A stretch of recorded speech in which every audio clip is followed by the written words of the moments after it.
4 dan 5 September. Oke, so saudara siap mendengarkan firman Tuhan? Saudara yang akan menyampaikan firman Tuhan pagi hari ini adalah Raja Padel. Dia suka main padel. Dia adalah hamba Tuhan yang sangat-sangat diberkati. Saya percaya kita semua akan diberkati. Untuk itu mari kita sama-sama bangkit berdiri. Kita bukan hanya mau menghormati firman Tuhan, tapi kita juga mau menghormati yang menyampaikan firman Tuhan. Untuk itu let's welcome and appreciate Pastor Fian Girsang. Thank you. Thank you. Yes. Yeah, haleluya. Siapa yang bersyukur kita ada di gereja ini pagi hari ini, amin. Who love? Siapa yang suka lagu-lagu yang dinyanyikan? Lagu-lagu dari tahun 2003. Ada di sini yang belum lahir tahun 2003. Ya, thank you. Thank you. It's all the classical Sunday. Terima kasih saudara sudah setia untuk beribadah walaupun gedung kita ini sudah semakin lama semakin dibongkar. Minggu depan ini lampu sudah gak ada saudara. Semua lampu sini sudah gak ada. Sound system ini juga sudah gak ada. Dicabut semua, dipindahkan ke gedung baru. Semakin klasik. Semakin klasik. Sayangnya kita ada kontrak bahwa kita gak boleh potong besi ini. Kalau gak ada kontrak itu saya potong besinya. But yes, so dan semua ini karena pengorbanan banyak orang. Bukan karena satu orang memberi uang yang besar, tapi karena pengorbanan banyak orang. Dari waktu saudara membeli Koma Coffee, saudara beli baju Everything Hallelujah, saudara ikut night class, ikut HLA, saudara nonton bareng di sini bayar 50.000. Dan semuanya itu karena God is good. Amin. God is good and all the time. Amin. Mari kita berdoa. Bapa kami dalam kerajaan surga, terima kasih buat pagi hari ini, buat kebaikan-Mu, buat kesetiaan-Mu bagi setiap kami. Kami percaya Tuhan, kami mau membaca firman-Mu, kami mau mendengarkan firman-Mu. Biarlah firman-Mu itu menjadi kebenaran bagi kami, yang menguatkan kami, dan kami menjadi orang-orang yang berbuah di dalam Tuhan. Terima kasih Bapa, di dalam nama Tuhan Yesus Kristus kami mengucap syukur dan berdoa. Haleluya. Amin. You may be seated. Terima kasih, terima kasih. Thank you. Siapa yang percaya bahwa setiap tulisan yang ada dalam Alkitab adalah firman Tuhan yang ketika kita baca itu berbicara kepada setiap kita? Saudara percaya? Amin. Saya mau bacakan karena kita percaya bahwa Alkitab itu adalah firman Tuhan dan semua tulisan yang ada di dalam Alkitab itu berbicara kepada kita. Saya mau bacakan dari kitab Filipi, surat Filipi pasal 1 ayat yang pertama sampai yang ke-6. Dan saya percaya bahwa firman Tuhan yang ditulis di dalam surat Filipi ini adalah firman Tuhan yang berbicara kepada setiap kita pribadi lepas pribadi pada pagi hari ini. Amin. Saya bacakan Filipi 1 ayat 1 sampai 6. Dari Paulus dan Timotius, hamba-hamba Kristus Yesus, kepada semua orang kudus dalam Kristus Yesus di Hillsong Bali. Amin.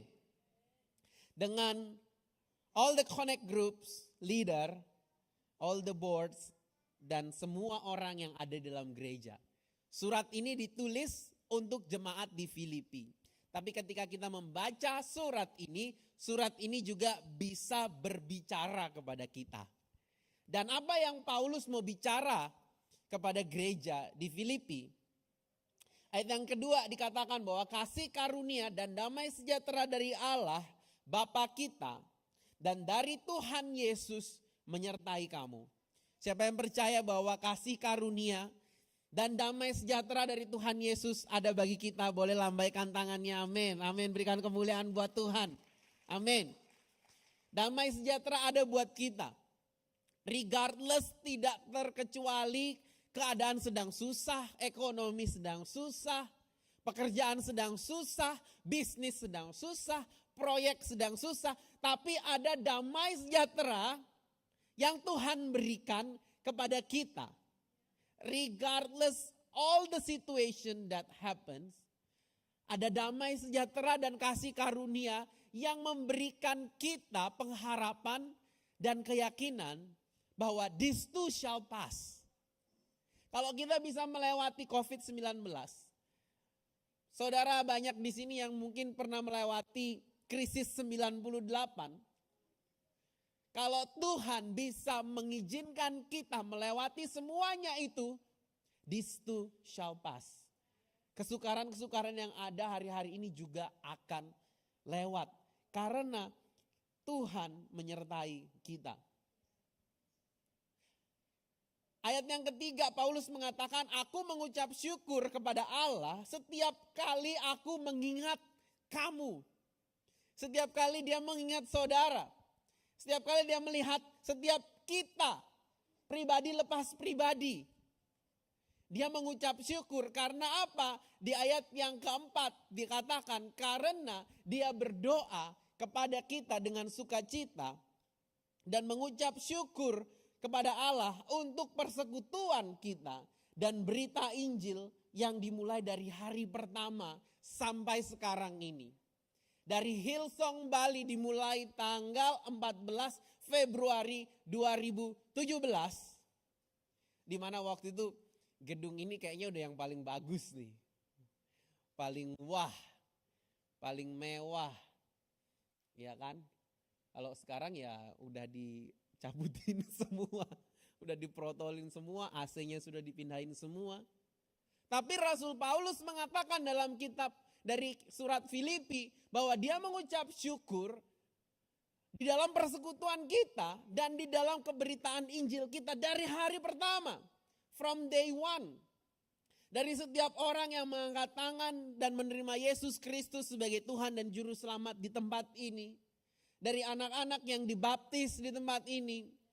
Kemarin yang adult ada camp dan ada 20-an orang dibaptis. Karena pelayanan di tempat ini.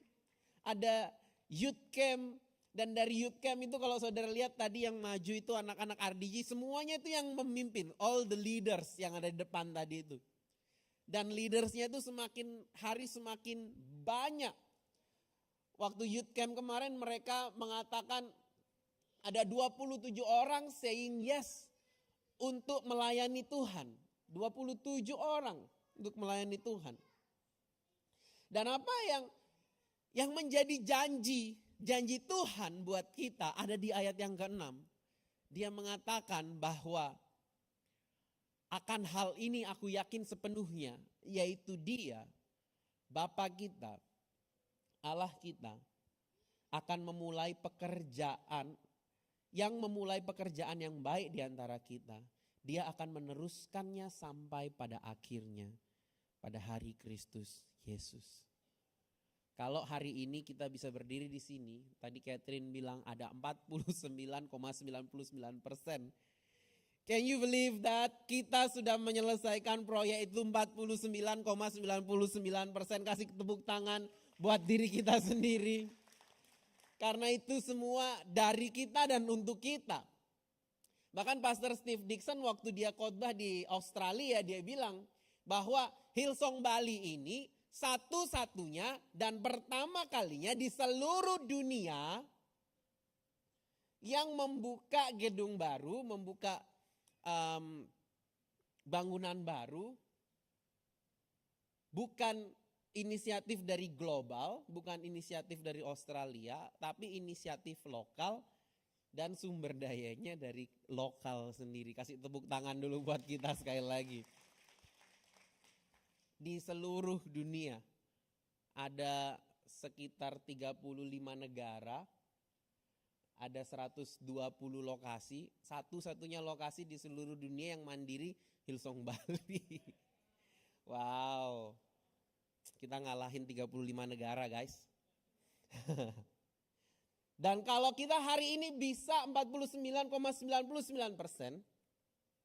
saya percaya bahwa Tuhan yang menyertai kita sampai hari ini, Dia akan menyertai kita sampai selesai 100%. Dan kita akan melihat apa yang menjadi buah-buah pertobatan, apa yang menjadi dampak dari gereja ini, dari gedung ini. gedung yang baru nanti. Di mana akan ada banyak orang yang menerima Yesus di sana. Ada keluarga yang dipulihkan. Ada orang yang sudah tidak berpengharapan, tetapi ketika dia ada di situ, dia berdoa bersama-sama dengan kita, ada mujizat yang dinyatakan oleh Tuhan. Karena dia yang memulai pekerjaan yang baik di antara kita, dia akan menyelesaikannya sampai pada akhirnya. It's all about legacy. Sepanjang bulan Agustus ini kita akan berbicara tentang legacy. Dan pada pagi hari ini saya akan berbicara, judul khotbah saya pagi hari ini adalah Legacy that will outlast you. Warisan yang akan tetap hidup melampaui hidup kita. Saya ada sebuah gambar di sini, ada 2 orang. Nah, kita kan temanya klasik Sunday. Jadi semuanya gedungnya klasik. Yang khotbah saya ini berusaha untuk 1940-an sambil bawa nampan jadi waitress. Tahun 1937 ada 2 orang bersaudara yang bernama Dick and Maurice. Dan tahun 1937 mereka merintis sebuah usaha restoran yang memiliki konsep drive-in. Dan konsep drive-in itu sedang booming pada tahun itu, pada abad pada tahun ke 1930 sampai 40. Dan konsepnya adalah orang nyetir pakai mobil mereka sampai di restoran, mereka nggak turun dan masuk ke restoran, tapi akan ada pelayan yang datang ke mobil mereka, kasih menu kepada mereka, kemudian orang-orang order makanannya, dan pelayan akan membawakan makanan mereka ke mobil mereka. Itu makanya konsepnya namanya drive-in. Jadi saudara ada di restoran, tapi saudara diem di mobil aja. Saudara makan di mobil. Karena zaman dulu, zaman itu belum ada mall, belum ada shopping center. Jadi orang-orang yang keren zaman itu, mereka ngumpulnya itu di dalam mobil. Sambil keliling dalam mobil, sambil makan dalam mobil, sambil dengerin radio. Tahun 1940, Kak Andre udah ada waktu itu ya, 1940. Dan mereka mulai usahanya mereka ini cukup bagus. Sehingga yang awalnya mereka mulai usaha ini di satu kota kecil di Los Angeles, namanya kota Pasadena.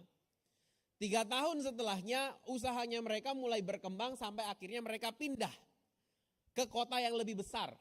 Kota yang namanya San Bernardino, ini di kota San Bernardino. Dan di sana perusahaan mereka semakin besar. Mulai ada outlet-outlet baru, mulai ada 100 outlet. Berkembang terus sampai akhirnya mulai ada kekacauan yang terjadi di restoran-restoran karena orang-orang mulai punya mobil yang sama semua. Coba saudara kalau punya mobil kayak gitu semuanya warna hitam, terus saudara keluar nih mobilnya yang mana ini yang order tadi. Belum lagi kalau mereka misalnya pindah parkiran gitu kan, wah di sini panas. Saya mau yang agak rimbun, pindah parkirannya, tambah bingung lagi orang yang bawain makan. Sehingga akhirnya mereka berdua ini memiliki konsep, memiliki ide yang mereka sebutkan menjadi speedy service. Harus bisa cepat melayani orang. Orang order makanan harus bisa cepat dilayani. Dan mereka melayani orang dalam waktu 30 detik. Orang datang, pesan makan, 30 detik makanannya sudah diterima. Sampai mereka bikin pledge. Kalau orang order makanan dan makanan itu tidak datang dalam waktu 60 detik, makanannya saudara order, kemudian sudah 61 detik makanan saudara belum datang, makanan yang saudara terima akan dikasih gratis. Saudara bisa dapat barbecue, saudara bisa dapat burger, saudara bisa dapat kentang, apa aja yang dia akan kasih sama saudara. Dan perusahaan ini berkembang sangat cepat. Bahkan sampai hari ini perusahaan mereka masih ada. Perusahaan mereka hari ini ada di 35 negara dan memiliki 45.000 outlet di seluruh dunia. Dan semua dari kita pasti pernah makan di restorannya Dick and Maurice ini. Bahkan ada salah satu di antara kita yang pernah menjadi drivernya, delivery pertama dari perusahaan ini di Indonesia. Ya ini Kak Andre ini. Saudara kalau pernah mungkin tahun-tahun 90-an, tahun-tahun 2000-an pernah angkat telepon pencet 14045. Nah, siapa yang pencetusnya 14045? Ya ini Bapak ini. Umurnya kira-kira sama lah sama yang ada di depan ini. Tapi kita semua di sini nggak ada yang tahu siapa itu Dick and Maurice kecuali Kak Andre karena pernah kerja di McDonald. Tapi sampai hari ini 89 tahun setelah mereka memulai perusahaannya, kita semua yang ada di sini pernah merasakan makanan yang dia bikin. Burger yang dia bikin. Big Mac yang dia bikin. Tolong kalau misalnya ada yang ngelihat dari McDonald boleh sponsor kita lagi dalam pembangunan. Terima kasih banyak. Ini Bapak Andre yang membuat 14045. Kenapa saya bercerita tentang ini kepada saudara pada pagi hari ini? Karena apa yang kita kerjakan hari ini, our legacy, walaupun setiap kita di sini nantinya mungkin tidak pernah melihat orang yang datang di gedung itu 100 tahun dari sekarang. Mereka mungkin tidak akan pernah kenal dengan kita. Tapi satu hal yang kita tahu bahwa legacy kita akan terus ada walaupun kita sudah tidak ada. Lagu-lagu yang kita nyanyikan tadi mengingatkan kita tahun 2003 tadi album itu muncul tahun 2003. Dan kita semua bisa menyanyikan lagu itu hari ini, merasakan hadirat Tuhan, kita merasakan diberkati oleh Tuhan tanpa kita pernah tahu siapa penulisnya lagu itu. Kita nggak tahu siapa yang nulis lagu itu. Orang yang nulis lagu itu juga nggak kenal sama kita. But their legacy lives on sampai sekarang dan sampai seterusnya akan terus ada. Karena legacy yang mereka berikan itu kita terima. Dan pertanyaannya adalah apa yang bisa kita berikan kepada generasi-generasi setelah kita. Inheritance is what you get, but legacy is what you live. Warisan adalah yang kita terima. Semua dari kita punya warisan. Gedung ini adalah warisan dari Australia yang membayarkan buat gedung ini 9 tahun yang lalu. Tapi gedung baru itu adalah warisan yang kita berikan kepada orang-orang yang akan datang setelah kita. Tuhan Yesus mengatakan di dalam perumpamaan, di dalam Injil Matius tentang orang yang memiliki talenta. Dan bagi Tuhan, orang yang akan menerima upah bukan mereka yang mendapatkan banyak, tetapi mereka yang bisa meninggalkan banyak buat orang-orang setelah mereka. Firman Tuhan mengatakan terlebih berbahagia memberi daripada menerima. Dan ada sainsnya di dalam hal itu. Ada penelitian yang mengatakan bahwa yang membuat paper bahwa ketika kita menerima sesuatu, itu akan ada hormon yang muncul dari dalam kita yang mengatakan bahwa kita ini senang karena kita menerima sesuatu. Tapi ada law of diminishing effect. Semakin sering Anda menerima hal itu, kesenangan yang Anda miliki menjadi semakin kecil. Saudara pergi liburan di Bali. Pertama kali saudara pergi di Bali. Wih, seneng banget. Happy banget. Mau kena macet di Canggu juga gak apa-apa, masih happy. Coba saudara sudah 3 tahun, 5 tahun, 7 tahun saudara. Saudara jalan kaki saudara. Saudara lebih milih lebih jauh dari Denpasar ke Canggu daripada Denpasar ke Kintamani.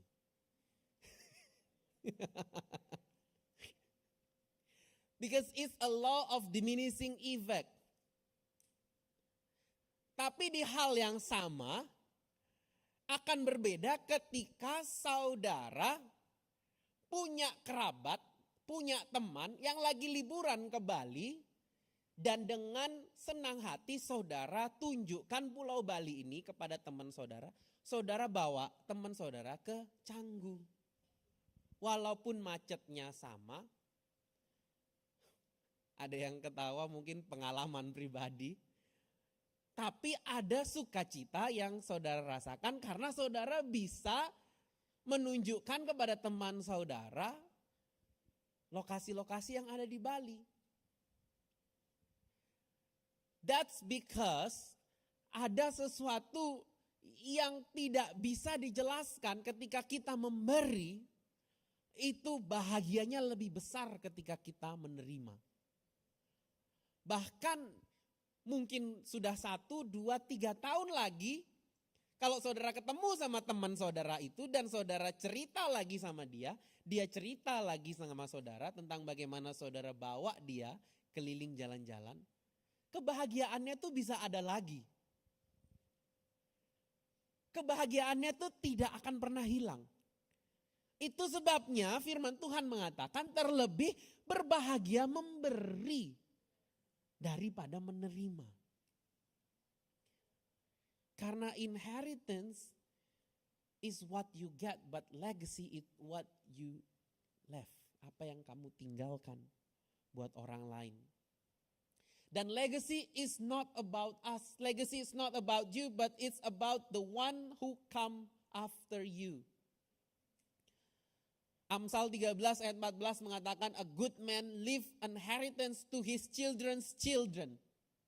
Orang bijak memberikan warisan kepada anak-anak dari anak mereka. Apa yang kita lakukan hari ini, kita sebagai orang yang bijaksana, kita mau memberikan dampak bukan hanya kepada anak kita, tetapi kepada anak-anak dari anak kita. Yang kita lakukan di sini, kita membuat Hillsong Leadership Academy di gereja ini. Karena apa? Kita mau raise up the leaders supaya dari kita ada generasi-generasi yang bisa menjangkau banyak orang. Lebih daripada di Pulau Bali. Mungkin sampai ke pulau-pulau lain di Indonesia. Karena kita mau meninggalkan bukan hanya kepada anak kita, tapi kepada anak-anak dari anak kita. Ada peribahasa Yunani yang mengatakan plant a tree whose shade you will never see. Tanam benih yang kamu sendiri gak akan pernah menikmati naungan daripada pohon itu. Greek proverb, peribahasa Yunani. Karena waktu itu Odyssey nanam pohon, terus dia kembali ke rumahnya 20 tahun setelahnya. Tapi gak ada orang yang, coba saya tanya, siapa di sini yang mau nanam pohon beringin dari benih? Boleh angkat tangan? Gak ada. Ada di sini yang pernah nanam pohon cabai? Boleh angkat tangan? Ya, yes, ibu-ibu, haleluya. Jangankan saudara tanam, saudara cuci piring aja, saudara buang, tumbuh itu pohon cabai. Karena apa? Karena yang kita tanam, yang waktunya pendek itu hanya bisa kita nikmati sendiri. Tapi sesuatu yang saudara tanam dan waktunya panjang, mungkin saudara gak akan pernah nikmati. Tapi orang-orang lain akan bersyukur. Orang-orang lain akan bersyukur karena saudara sudah menanam benih yang saudara gak pernah nikmati. Because the legacy is not about you. It's about the ones who come after you. Dan waktu kita membangun legacy, yang ketiga kita harus tahu bahwa God's plan is bigger than your plan. Rencana yang Tuhan punya itu lebih besar daripada rencana yang kita punya. Yesaya 55 ayat 8 sampai 9 firman Tuhan mengatakan, sebab rancanganku bukanlah rancanganmu. Dan jalanmu bukanlah jalanku, demikianlah firman Tuhan. As far as the heaven, seperti tingginya langit dari bumi, demikianlah tingginya jalanku dari jalanmu dan rancanganku dari rancanganmu. As far as the heaven, sejauh langit dari bumi. Nah, sudah ada yang nyanyi kan? Klasik Sunday. Saudara tahu nggak, waktu Yesaya nulis ayat ini, itu keadaannya adalah orang Israel sedang berada di dalam pembuangan di Babelonia. Dia sedang berada di dalam penindasan, sedang berada di dalam perbudakan. Tapi firman Tuhan datang kepada dia, datang kepada orang-orang Israel mengatakan bahwa aku tahu rancangan apa yang aku punya buat kamu. Walaupun keadaanmu susah, walaupun dolar makin lama makin tinggi, walaupun cari klien makin lama makin susah, bikin proyek makin lama materialnya makin mahal. Makanya kita bongkar semua material yang ada di gedung ini. Tapi Tuhan bilang rencanaku itu lebih tinggi daripada rencanamu. Dan apa rencana Tuhan? God's intention is to put something in us, not just in front of us. Tuhan itu memberikan sesuatu di dalam kita, bukan apa yang ada di depan kita. Sering kita berdoa, kita minta sama Tuhan. Saudara tahu, kalau saudara minta sesuatu sama Tuhan, biasanya Tuhan jawab sesuatu yang bikin saudara lebih kuat. Jadi kalau saudara berdoa sama Tuhan, minta kesabaran. Nah, di lampu merah ketemu dah orang-orang yang. Karena Tuhan gak ngasih di depan kita, Tuhan kasih yang membentuk kita di dalam kita. Galatia 5 ayat 22-23 firman Tuhan mengatakan, tapi buah roh adalah kasih, sukacita, damai sejahtera, kesabaran, kemurahan, kebaikan, kelemah lembutan, penguasaan diri. Itu yang Tuhan kasih kepada kita. Gak di depan kita, tetapi di dalam kita. Waktu keadaan sedang susah, Tuhan tidak sedang membangun fasad di luar, tetapi dia sedang membangun fondasi di dalam buat kita. Kenapa? Karena kalau situasinya lagi susah kita bisa bertahan. Ketika situasinya lagi mudah kita bisa berkelimpahan.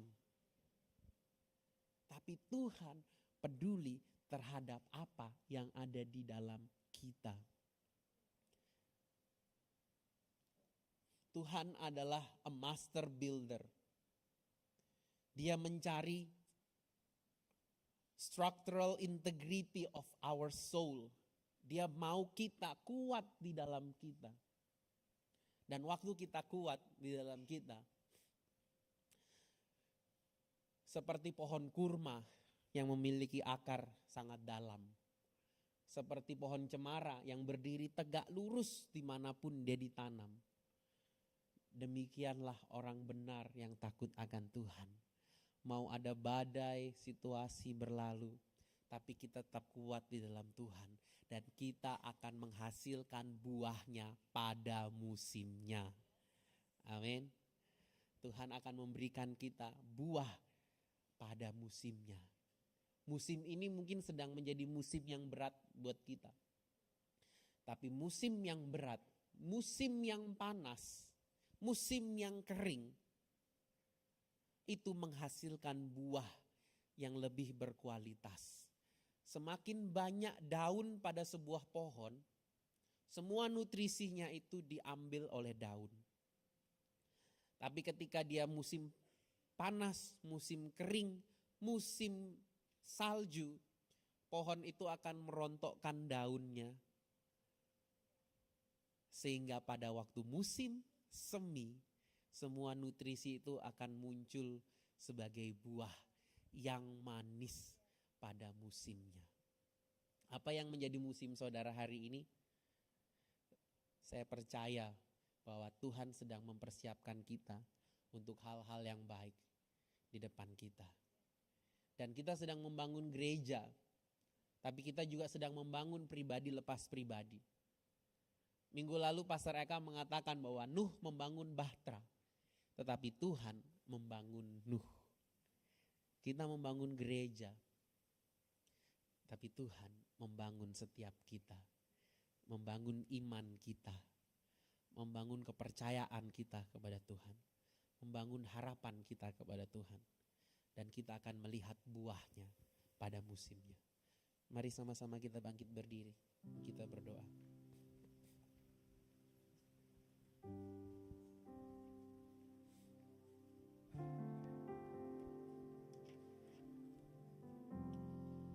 Bapa kami yang ada di surga,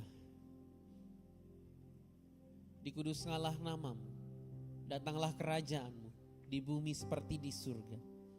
Berikanlah kami pada hari ini makanan kami yang secukupnya, dan ampunilah kami akan kesalahan kami, seperti kami mengampuni orang yang bersalah kepada kami.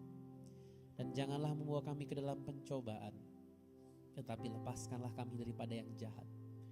Karena Engkaulah yang mempunyai kerajaan dan kuasa dan kemuliaan sampai selama-lamanya.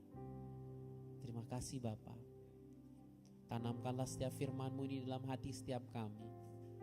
Dan kami menjadi orang-orang yang kuat di dalam Tuhan, yang mampu untuk memberikan legacy kepada orang-orang yang akan ada setelah kami. Terima kasih Bapa. Di dalam nama Tuhan Yesus Kristus kami mengucap syukur dan berdoa. Amin. Let's worship God one more.